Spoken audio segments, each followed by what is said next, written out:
which it stands, one nation, under God, indivisible, with liberty and justice for all. Number 2, we will call to order the March 20th, 2025 Village Board meeting. Roll call shows all trustees are present except for Shauna and Jim. And it looks like officials and staff are missing Jane and Allie. They have been excused. And our attorney Ashley is present. And Lauren will be the minute taker tonight. Number 4, agenda changes. Are there any? No. Okay. 5, consent agenda. A, March 6, 2025, regular board meeting minutes. B, licenses and permits. There are none. C, presentation and accounts and other claims against the village. If there are no questions, I would need a motion to accept. I'll make a motion to accept consent agenda. I'll second. Roll call. Bob? Aye. Aye. Aye. Aye. Aye. Motion carried. 6. Aye. Oh, Jim, sorry, I missed you. 6, pre-registered citizens to be heard. Are there any? None. Okay. Oh, and Shauna has now entered the room. 7, committee reports. There are none.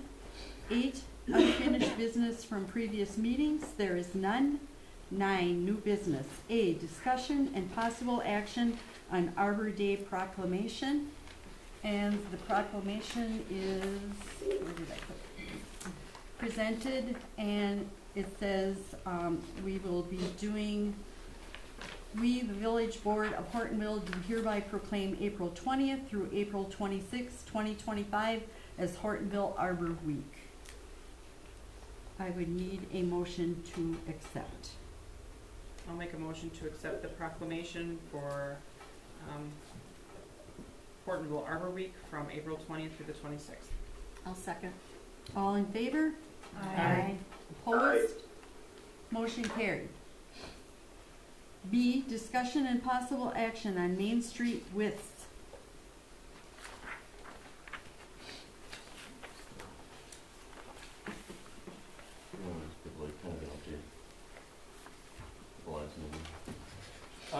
So I Okay, guess, you want me to start? go ahead, Jim. Okay, so I went and looked at New London again, and I mean, I've talked to a few of the New London residents. I know that in terms of like emergency vehicles, from what my understanding, it's not necessarily an issue. It's kind of tight, but it's passable. I've driven through there with my truck. I've driven through there with my wife's car. It has the feel of being very, very tight. When I just drove through there last week, I almost clipped somebody off. They were coming out from between two cars, and I was driving 20 miles an hour, which is well below the speed limit, and they still were right. I didn't see them until the last second because there was a minivan and they were coming out from behind it from their vehicle. I don't know that adding an extra 2 feet makes it significantly safer. I can't make that argument, but I do know that I do have the general impression that the idea of making it narrow like that forces people to go slower, right? Because it makes them feel, less safe and more crowded, and it slows them down. Unfortunately, it doesn't change the speed limit. People can still drive through there at 25 miles an hour, and making the drive space more compacted or compressed, and driving that's the line that you laid in. So you can't reduce the speed to 20, but you can try to make people drive 20, but you can't make them drive 20. So if you go driving through New London at We're losing them. a number of the people, I should go shoot pool in New London at the new pool hall, and most of the people that I interact with there are not super happy with the way the design is laid out and how it feels when they drive through the downtown.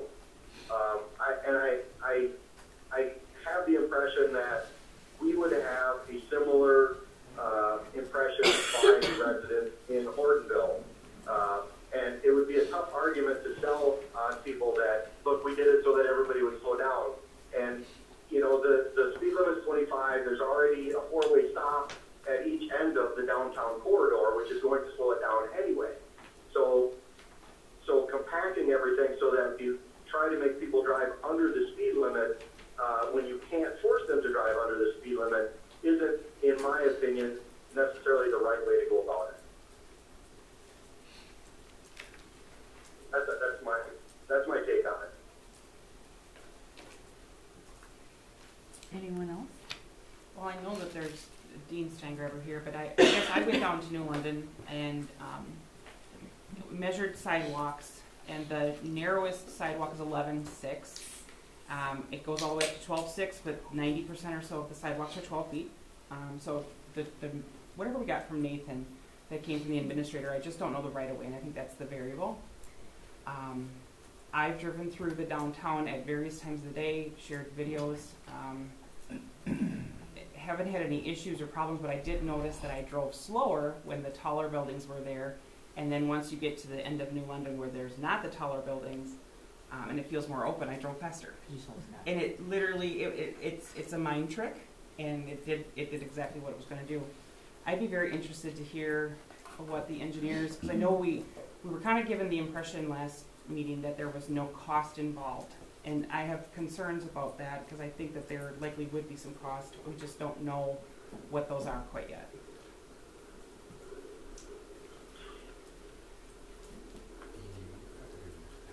I think you guys should do that. Yeah, whoever has the numbers. Yeah. Start out with you guys and then I can follow up. Yeah, so I want to touch on a couple of things that Jim mentioned. He mentioned a lot of residents were not happy with the New London width. We went back and looked at the public information meeting that we had for that project, and actually most of the residents and businesses had preferred an even more narrow alternative. Excuse me, I don't mean to interrupt, but could somebody push a microphone a little closer to whoever's speaking, because I can't hear them at all. It might help if you mute yourself too. Sometimes that helps too, because if that makes a noise. So at the public information meeting for New London, a lot of residents actually were in favor of a more narrow alternative for the street, as narrow as 39 feet. Our proposal or our plan has 41 feet, which again is the same that New London had.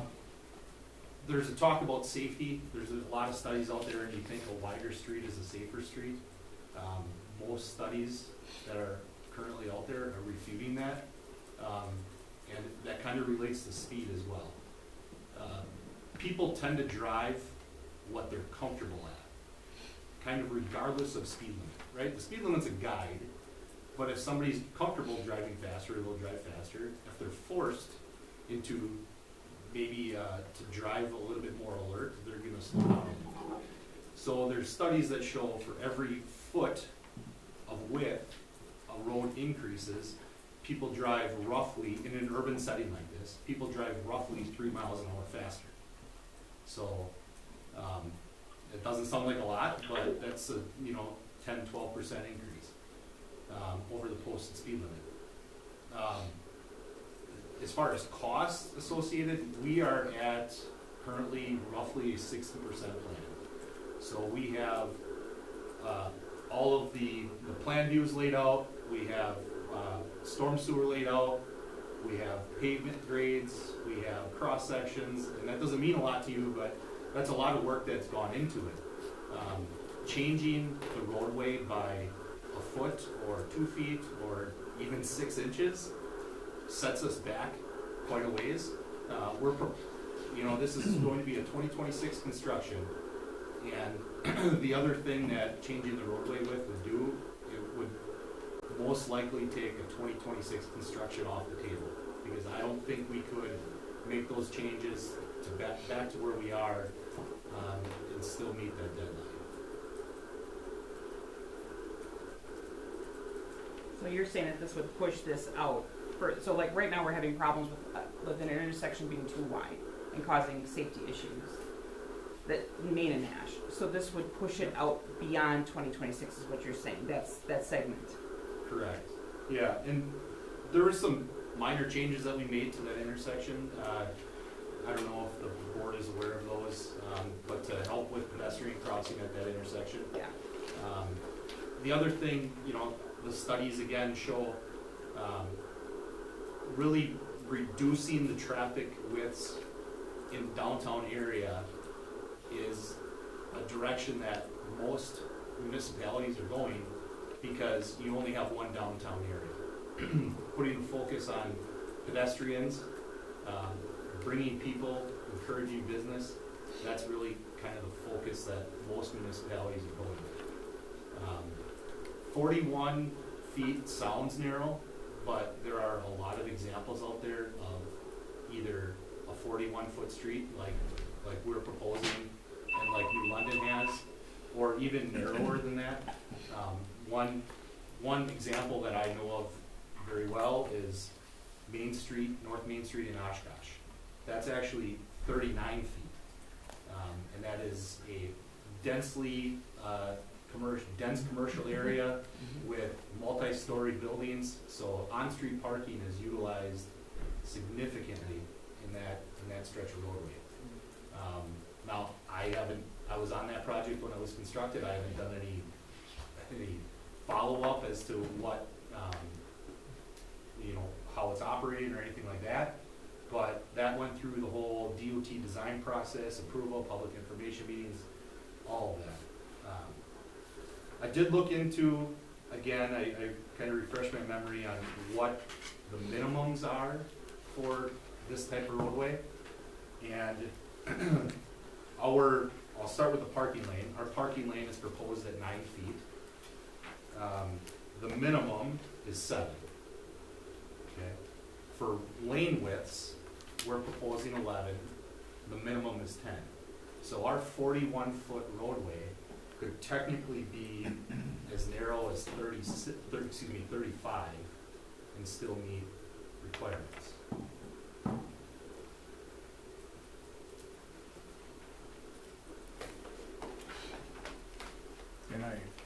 And one thing I wanted to point out too is these different areas that we were looking at, both Oshkosh and London, neither one of them have stop signs down the main street. So the argument about being safer by slowing the traffic down, I don't think in our area really is that valid with the 2 stop signs that we do have now. That does really make people stop and slow down. So what concerns me is the cost. You have a delay of a year. Any increase in cost in materials is going to be on us. So for the full $7 million project, if there's an increase in cost, even if it's 4%, that's at least $250,000. If there's a 4% increase across the project, I don't know what it'll be. Different years have different increase in costs. I think we've learned that materials go up. Materials haven't gone down, they go up. Right. And so we would essentially be taking that space away from the business owners on the sidewalks. That we were trying to give as much space on the sidewalks as possible. Right. Is there potential that a business owner could be assessed for this extra fee? So not only did we take away your foot, but we are going to assess you for it. Yeah, I mean, technically always could be the case. Until we get to that point, I mean, I'm not going to say you're not going to be assessed at all, even if they agree tonight. It's just correct, but increasing the cost makes a bigger potential for that assessment. Right. So I was at the planning meetings. I was at these, MSA doing, and people wanted a pedestrian-friendly downtown. And for somebody who lives and can see the traffic, we are having problems right now with an intersection, maybe both, I can for sure see one, where people aren't coming to full stops. So we can't rely on a stop sign to completely slow that traffic down downtown. It needs to be pedestrian friendly. I agree with that wholeheartedly.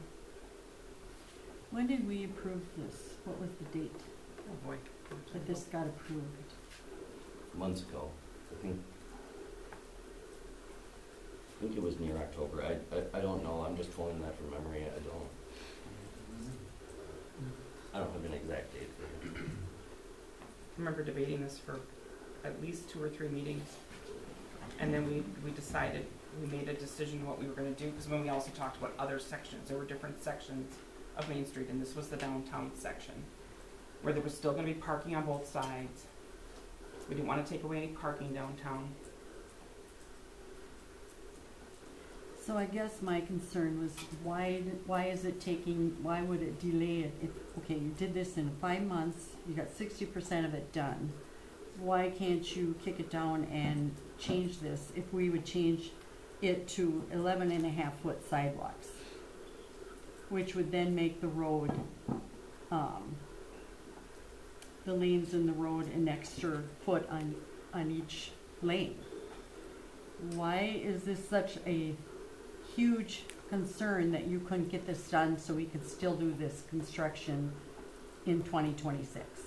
Yeah, so we didn't go from 0% to 60% in the last 5 months, and I don't remember if it was 5 months or what it was, but this is a long process for design. We were probably at 30% plus when we made that decision on final lane widths and stuff like that. So maybe 30% in the last, since that decision was made, was our progress. So we still have a year before we would start this construction. Right, but one of the things that we have to do beforehand is make sure we finalize plans, get those approved, any easements that are possibly required, permitting that's required, stuff like that, that would take time. So we can't finish our design in May and expect to start construction in June. Yes.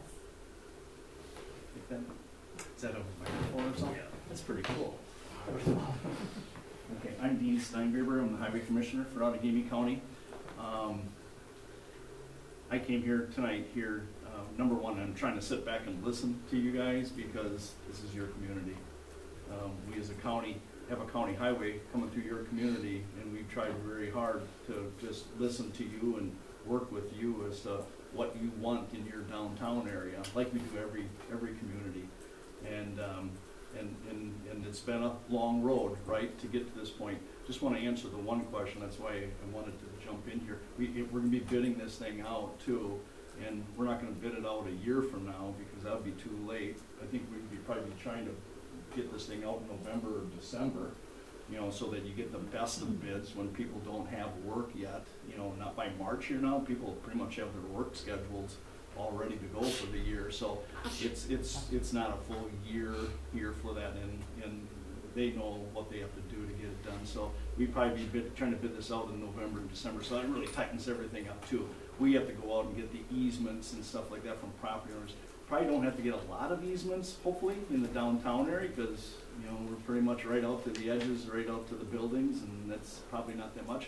But it is at the intersection of Nash. We're talking about trying to do some things there so we can get a better radius there to get, vehicles around on that northeast corner. Probably we do have to get easements down to the bridge, around the curve, going down the hill to the bridge. So those are areas. And not everybody is all hunky-dory excited about giving us easements and stuff, so that takes a lot of time. Getting utilities moved and all that, not just your sewer and water is municipal, but all the other ones as well. So there's a lot of work that's got to get done, and timing is very important. Let's back up here just a little bit. Again, we're here to listen to you, to figure out what you guys want in your downtown. We listened a lot and we heard a lot from the people that probably aren't even here. I don't know how many business leaders are here, business owners are here, maybe a few of you. But we tried to do a balanced approach with a road, pedestrian, sidewalks, access to the businesses, access during construction, and, just try to think of everybody as we put this design together. And again, I thought you guys made a decision and we moved forward with that, and it wasn't like it was a quick decision. It was a well thought out decision, trying to balance everything, taking a balanced approach. And I think you did that. Yes, now you have something to look at. We do have New London's downtown to look at. Maybe you have Oshkosh's to look at as well to compare with what yours is going to look like. And maybe some people are saying, that's not what we wanted. Okay, got to take a look at that. I'm from New London, born and raised. US Highway 45 used to go right through the downtown New London. I think 45 used to come through here too, you know, and then it was 15 coming through here. It will look different. When you first drive it for the first time, the locals of New London and the locals of Hortonville will go, oh my gosh, this is different. But I talk to a lot of people too, family and friends and people you go to church with and business leaders in downtown. What I hear there is that, yes, it's different and it is narrower, but it is what we wanted. It's better for the businesses. It's wider areas there for them to do things, you know, have tables, have whatever, sidewalk sale days, whatever it is. It's nice for that. It's nice for walking, you know, all that stuff. But it's pretty darn good for driving too. And yes, I do go slower through town, you know, cautiously taking a look. It's not a drag strip, you know, that might have been in the past when it was wider, where semis would drive through it. I don't think we're anticipating a lot of semis coming through. There will be some that will come through here. There will be fire engines that will come through here. You know, probably not the regular route here. New London's regular route for the fire, you know, engines and stuff probably is a little bit more than what it would be here in Hortonville. But again, I think you got to make that decision. You got to look at it. You know, there's cost, but this is something. There's time, all that stuff. But this is something that you're going to do for forever. And you got to make that decision and see what's right for you, what you think is for your community. I don't think anybody would be disappointed when you're done. I'm more inviting for your downtown. Just bring that in a little bit more snug, and make that work. I don't think there's going to be a problem with it safety-wise. I just don't. But that's my 2 cents. You can take it for what it's worth. Appreciate the opportunity to talk. Thank you. Anyone else have a comment? I would just like to add, I think we really need to, our business owners were such a big part of that planning. They came to those planning meetings, so they came, and the residents that came, I remember the stickers, if I remember right, we put stickers on things, and the walkability was so much more important to them than an extra foot for a truck that's not even needed. It's just the security. It gives someone that sense of security, but it's not needed. It's not needed. And I think our business owners, I think it would be a disservice to them to even delay this project.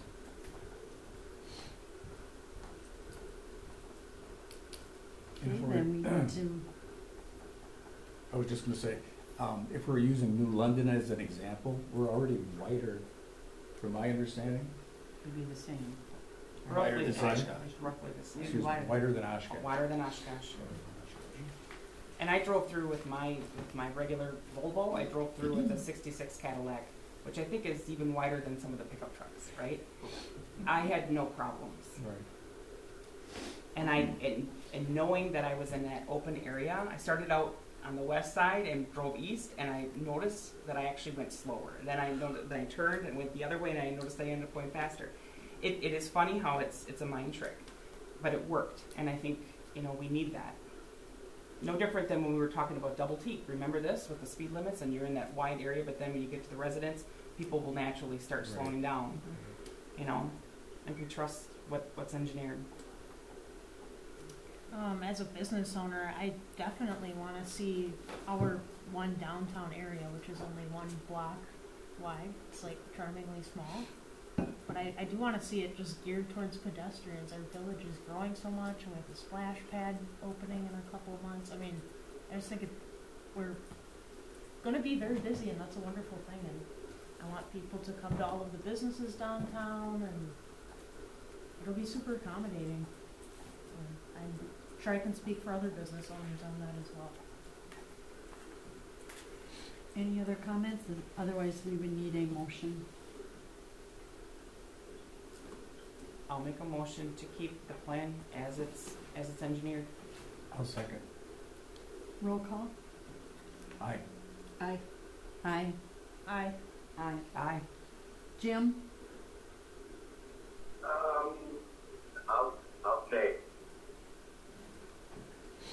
Okay, motion carried. C, discussion and possible action on resolution R-7 6-25, Alonzo Park rental fee increase. So this is, last meeting you guys discussed this. It's gotta get done through resolution for changing any of our fees, so it's being brought back.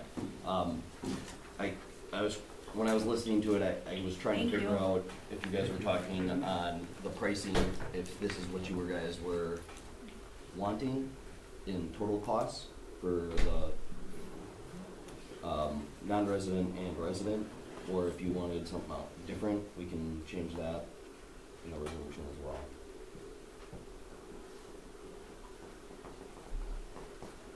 What's everyone thinking?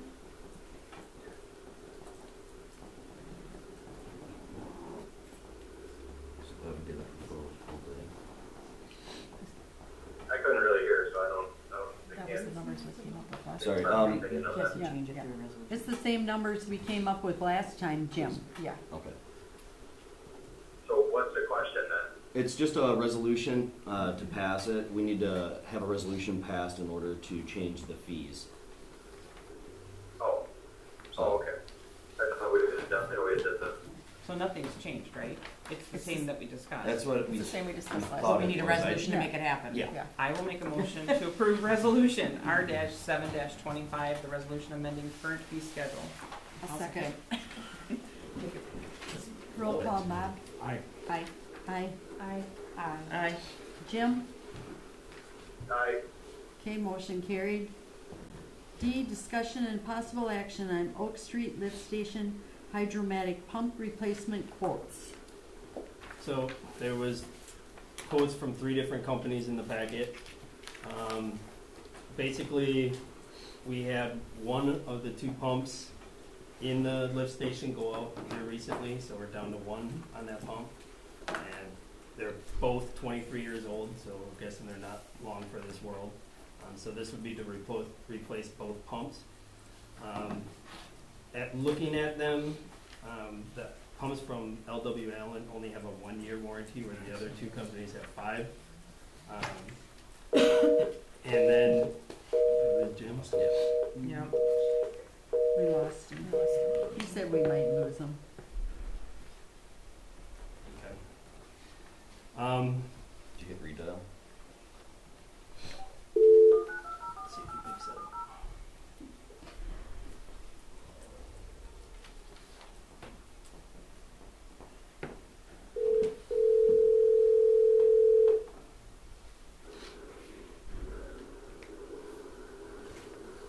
Jim, you there? Megan, yeah, I'm just going through a bad area, I think.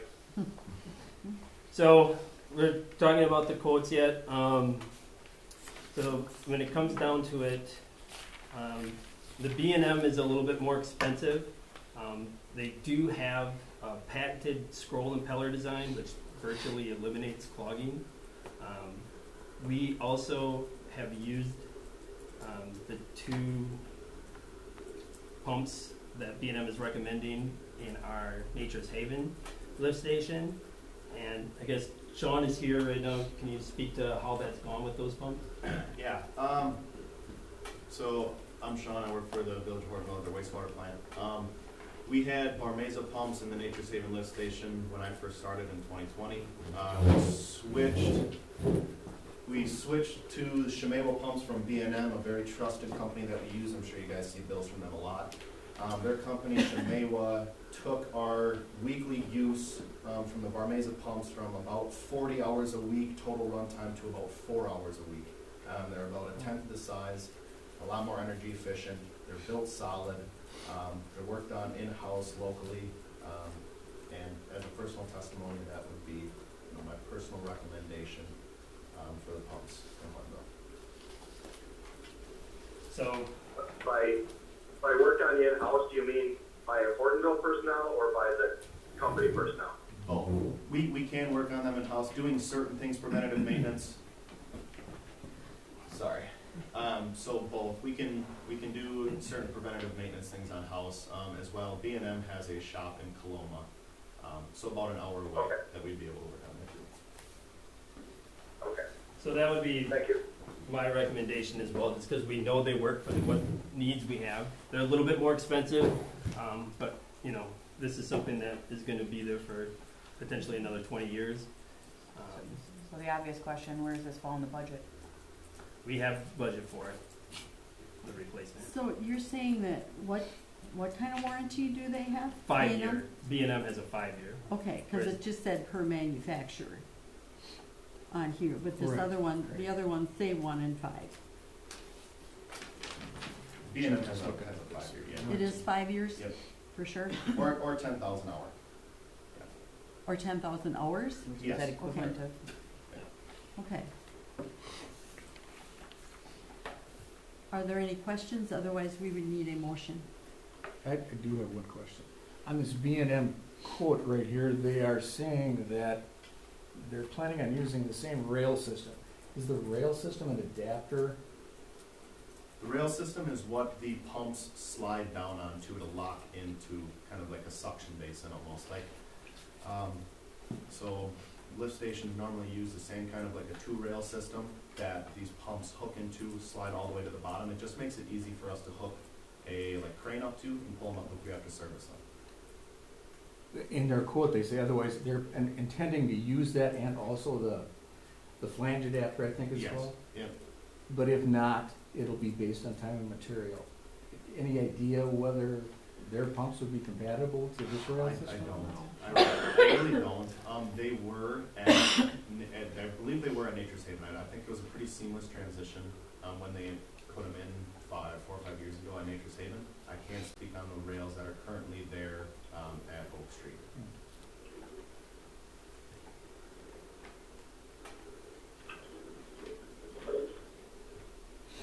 Any other questions?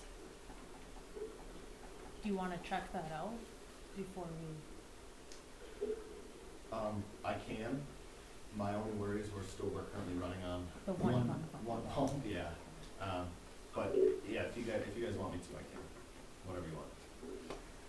So we're basically in an emergency mode? Yeah, I mean, I don't feel good about running on one pump. Yeah, I think we should make a decision tonight. That would be my suggestion. Yeah. All right, I will make a motion to approve the B&M Technical Service submersible pump in the amount of $18,441. I'll second. Roll call? Aye. Aye. Aye. Aye. Aye. Jim? Aye. Okay, motion carried. Okay, we will go to E, discussion and possible action on 2025 sewer televising quotes. So there's 3 quotes in your packet for this as well. We're required on an annual basis to televise at least 10% of our sewer system. So this is for this year, and my recommendation would be to go with Aqualis, which was the cheapest of the 3. And they all do the same work. Are there any questions? Otherwise, we would need a motion. I'll make a motion to go with the Aqualis quote here for a total of $11,841.72. I'll second that. Roll call, Bob? Aye. Aye. Aye. Aye. Aye. Jim? Aye. Okay, motion carried. F, discussion and possible action on 2025 miscellaneous projects engineering contracts.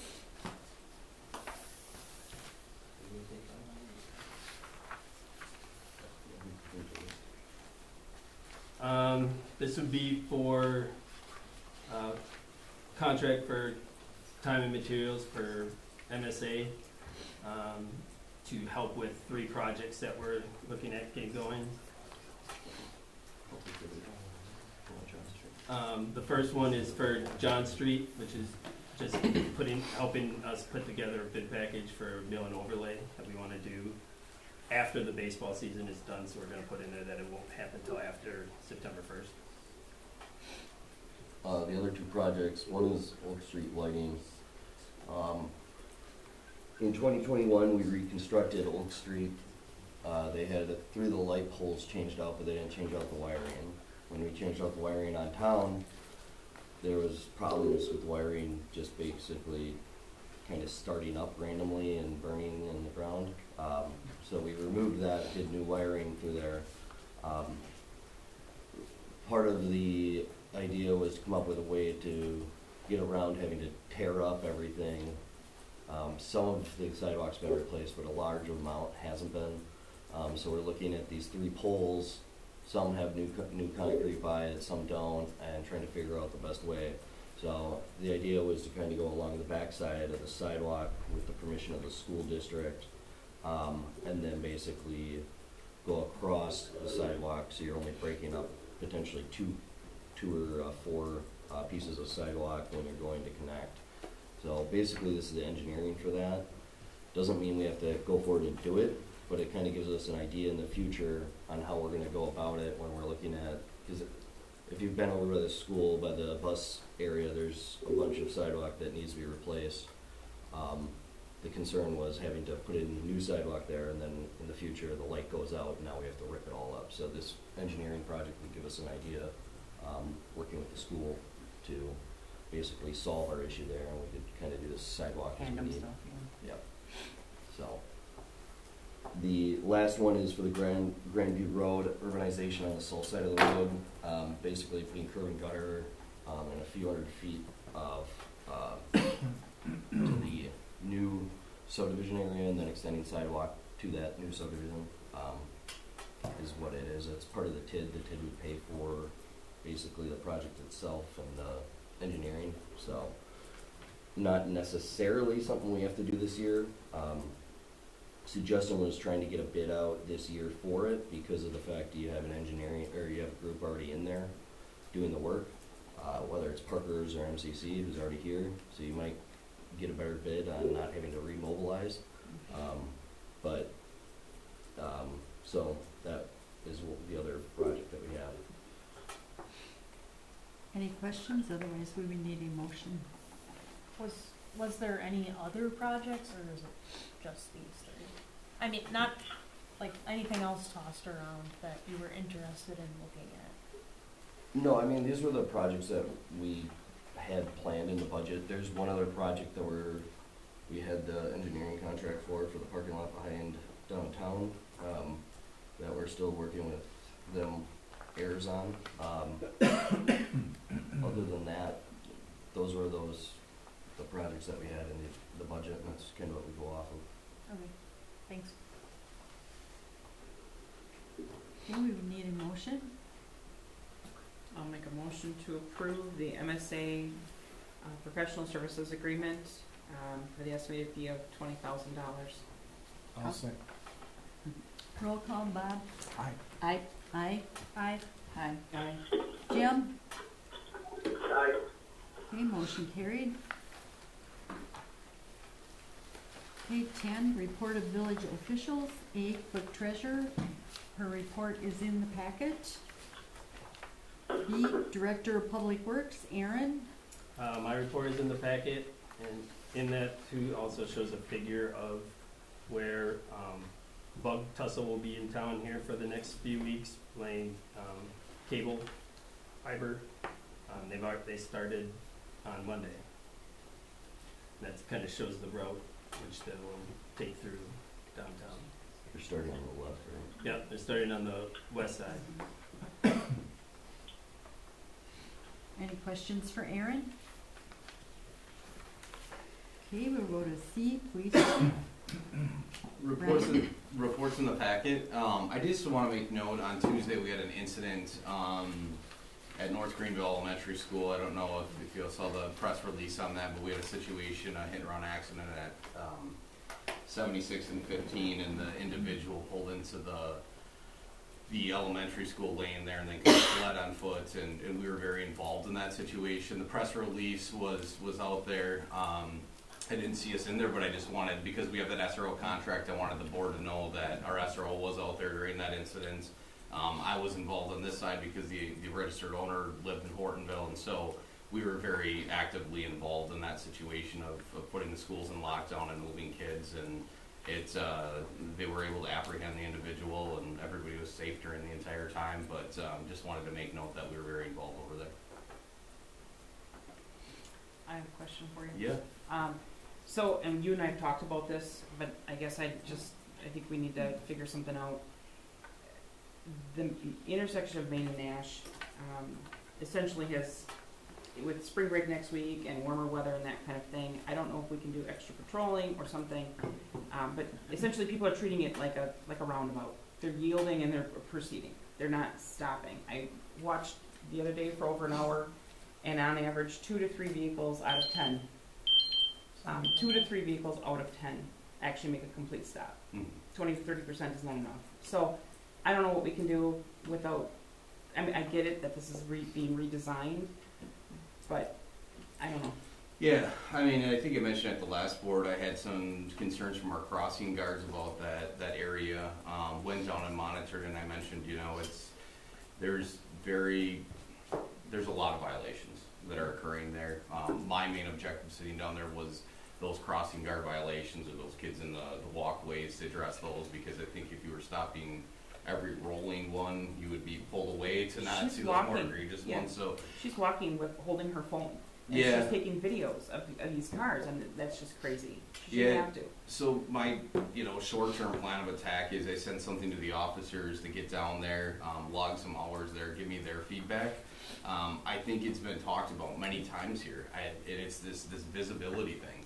I think people are approaching that intersection and they can kind of see around, and they're approaching it, like you said, almost like a roundabout. Like they know if they're the first one there, and then they just kind of roll through that intersection.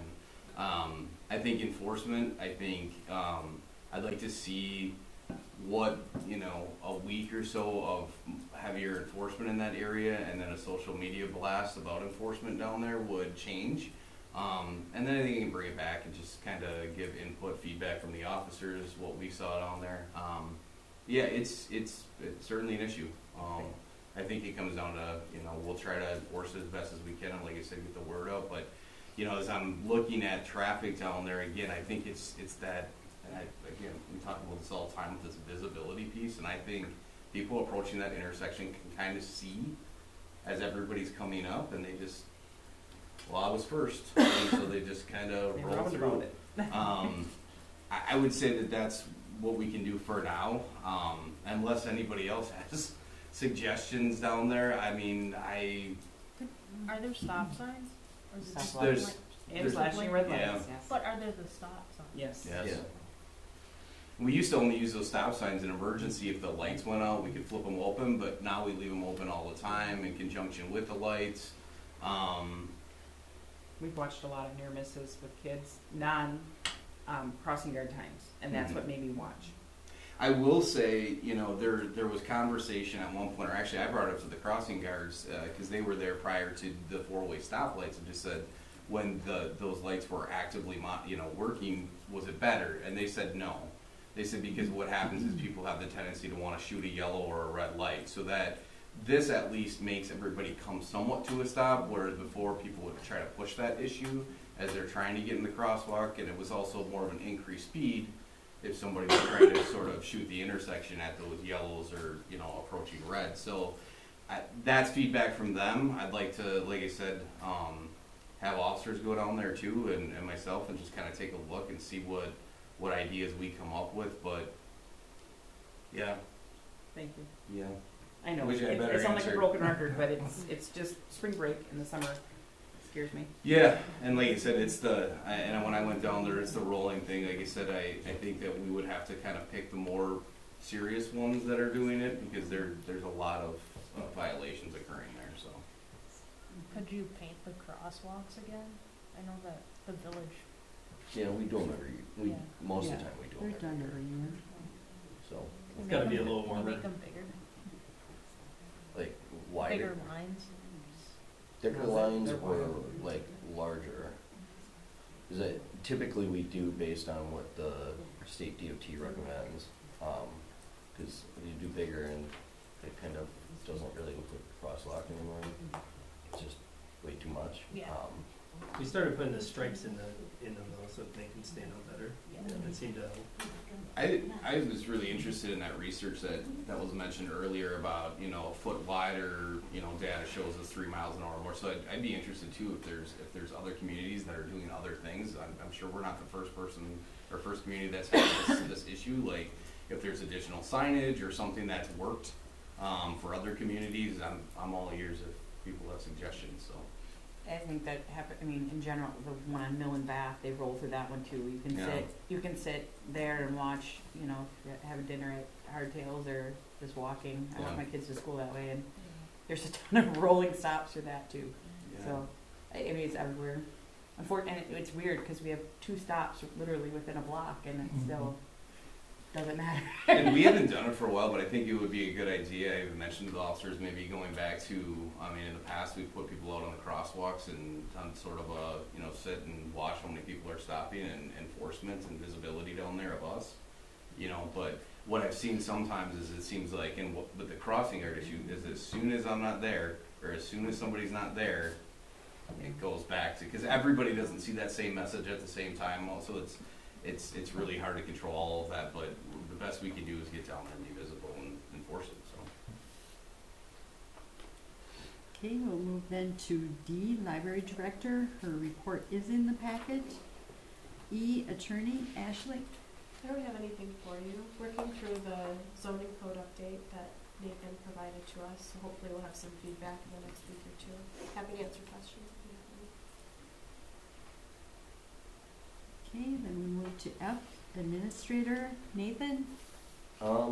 Kind of just catching up today. I was out the past 2 days through sickness. So my report's in the packet as of right now. Yeah, if you have any questions, otherwise I don't really have any additional stuff right now. Sorry. Any questions for Nathan? Okay, G, Building Permit Report, there is none. H, any other miscellaneous topics for future discussion? Okay, we'll move to 11, Communication and Miscellaneous Business. A, Black Otter Lake District News, Bob. Nothing new. B, Hortonville, Hortonia Fire District News. Jim, are you there? Okay. Yeah, C, there's nothing new right now. okay. C, Gold Cross Ambulance Run Report and News. It is in the packet. The response times are phenomenal. And then D, Hortonville Civic Association. Jane? I have nothing new. When is the circus coming again? June 29th. Thank you. Okay, E, Senior Activities. It is in the packet. 12, Comments and Suggestions from citizens present. Is there any? Okay. 13, I would need a motion to adjourn. I'll make a motion to adjourn. I'll second. All in favor? Aye. Opposed? Aye. We are adjourned at 6:49.